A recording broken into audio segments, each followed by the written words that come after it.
কৃষ্ণনগরের জাগ্রত চিত্তেশ্বরী কালীর অজানা কাহিনী। নমস্কার বন্ধুরা, স্বাগত আমাদের চ্যানেলে। সম্পূর্ণ তথ্যটি সংগ্রহ করা আপনাদের কাছে অনুরোধ, ভিডিওটি আপনারা সম্পূর্ণ দেখুন।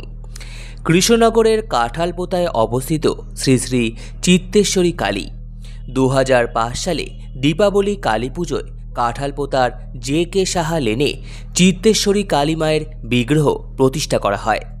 চিত্তেশ্বরী বলে ডাকলেও মায়ের প্রধান নাম নীলাম্বরী। স্বপ্নাদেশে এই মায়ের প্রতিষ্ঠা হয়েছিল। 2017 সালে এই মন্দির অর্থাৎ মায়ের ঠাকুরঘর পুনরায় সংস্কার করা হয়। প্রতি বছর দীপাবলিতে এখানে মায়ের বেশ জাঁকজমক সহকারে পুজো অনুষ্ঠিত হয়। কৃষ্ণনগর কাঁঠালপোতার এই শ্রী শ্রী নীলাম্বরী বা চিত্তেশ্বরী মা কালীকে প্রথমবার দেখতেই আপনাদের মনে পড়ে যাবে কৃষ্ণনগরের উত্তরে থাকা রাজরানী মা সিদ্ধেশ্বরীর কথা। কৃষ্ণনগর সিদ্ধেশ্বরী কালী মায়ের অনুকরণেই তৈরি করা হয়েছে এই মা নীলাম্বরীকে। কারণ মায়ের ভক্ত সিদ্ধেশ্বরী কালীমাকেই স্বপ্নে পেয়েছিলেন বলে জানা যায়। সেই এক হাতের ভঙ্গি, সেই একই ছটাক, সেই এক মায়ের রূপ, মায়ের পাশে সেই একই রকম দেখতে মহাদেব, সেই একই রকম দেখতে সিংহ এবং শ্রীগাল, সেই একই রকমই মায়ের বেদী, হুবহু যেন কৃষ্ণনগরের মা সিদ্ধেশ্বরী।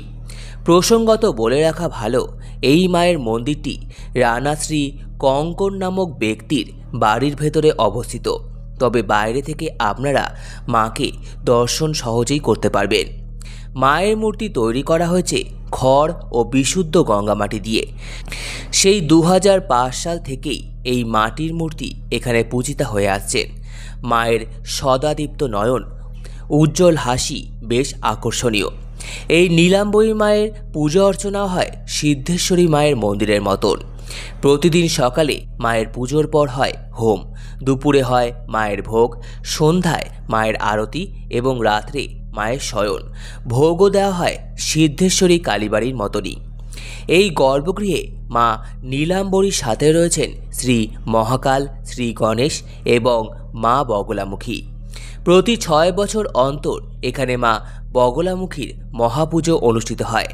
বছরের প্রতি অমাবস্যায়, বিশেষ করে ফলহারিণী, দীপান্বিতা অমাবস্যা, এখানে নীলাম্বরীর মহাপুজো অনুষ্ঠিত হয়। বাড়ির সদস্যদের কথায় এই বিশেষ দিনগুলিতে এখানে অগণিত ভক্তের আগমন ঘটে। জয় মা নীলাম্বরী কালীমাতা, তোমার করুণা বর্ষিত হোক সকলের ওপর। সম্পূর্ণ ভিডিওটি দেখার জন্য আপনাদের সকলকে অসংখ্য ধন্যবাদ। ভিডিওটি ভালো লেগে থাকলে লাইক, কমেন্ট, শেয়ার এবং চ্যানেলটিকে অবশ্যই সাবস্ক্রাইব করুন। ধন্যবাদ।